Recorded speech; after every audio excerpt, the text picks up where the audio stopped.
darkness. Across the earth there was darkness. Filling every corner of our world, all we could see was darkness.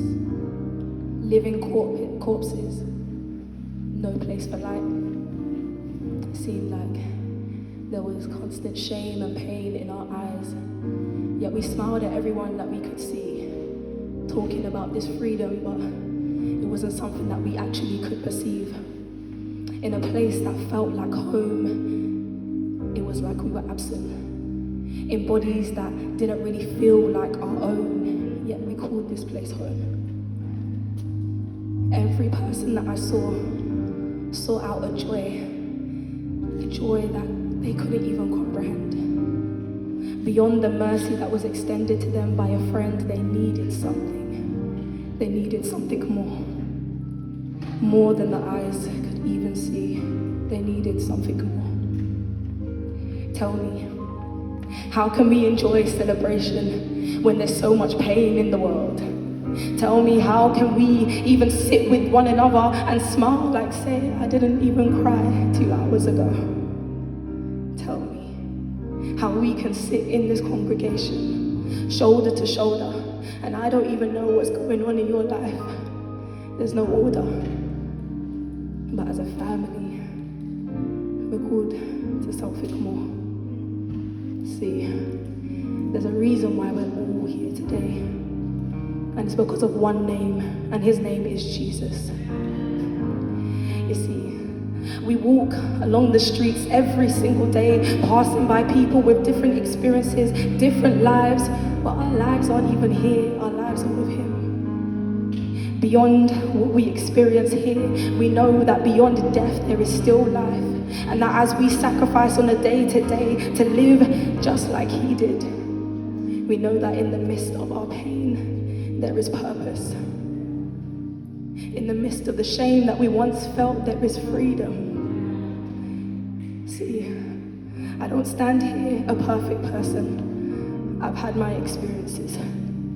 I don't stand here because I'm better than anybody else. I promise you, if you knew the things that I have seen, you would wonder why I would even try to intervene in my own circumstances. But there's one reason: salvation. Because he came before I did.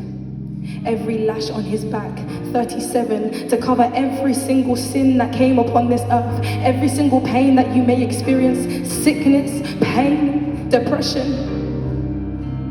He covered it all, not missing one at all. See, when he says he leaves the 99 for the one, do you really believe that? When you enter into this door, do you believe that all of the angels in heaven are rejoicing over you?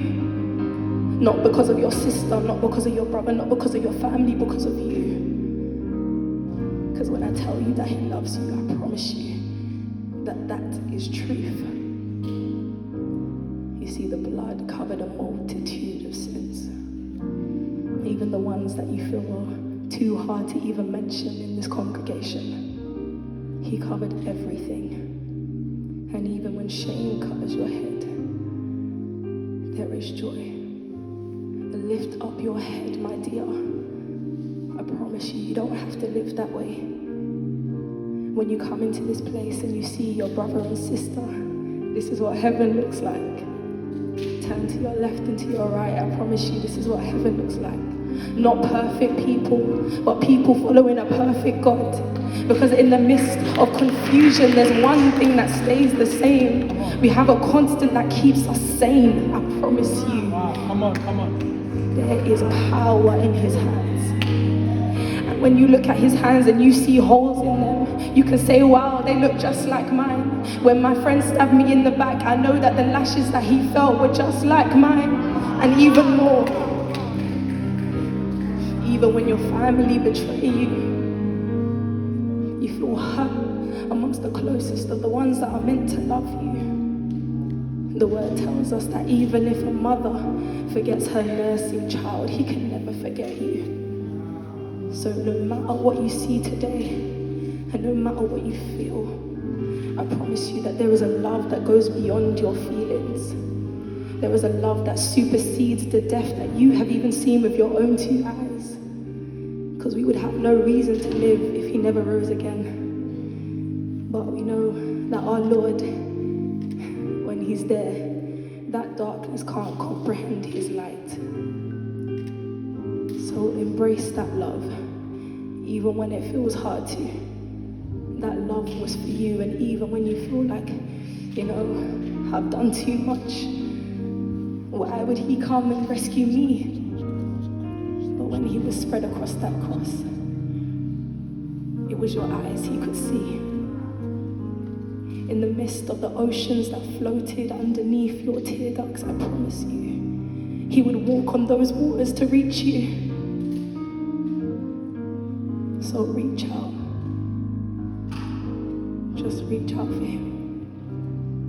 No matter how hard it feels, even if it's the last breath you've got, I promise you, that's not his.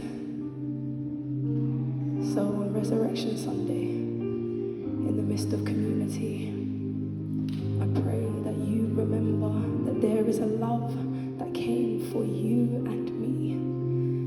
And words could never really describe it. I can only do my best. But when you lay your head to rest, remember that you can enter into that rest every single day and walk from that place of understanding that there is one that loves you more than a brother or a friend. And his name is and will always be Jesus. Amen.